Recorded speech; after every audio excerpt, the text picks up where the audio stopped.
Kaya pwede makapagpaahe. Ayun! Sa barbershop na rin, magagaling dito mag-ahit ang mga barbero eh.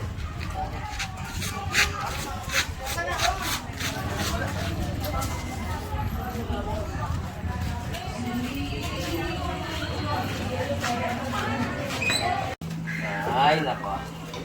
Kailangan malinis ng mga gamit ni paring Ray. Ako yung nagkatiwalaan barbero dito. Ano ba?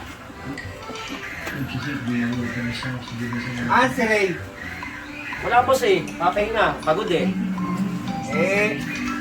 Yung kasi nag-aahit sa akin ng magaling na barbero rito, saan nag-aahit sa akin?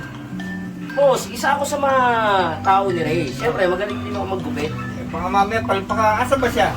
Papahinga nga eh. Papahinga ba? Oo. May hangover? Siguro.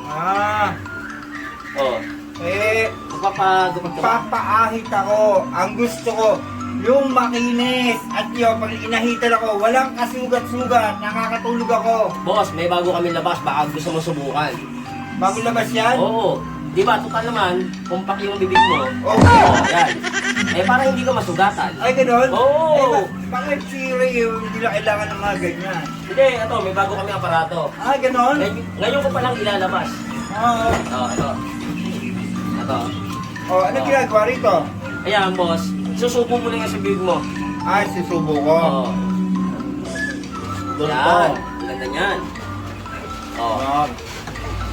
Teka. Oo. Paano ka bang malunok to?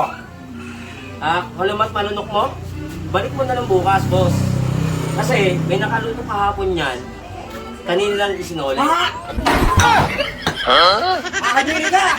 Susubok ko sa amo mo! Oy! Balik ka rito!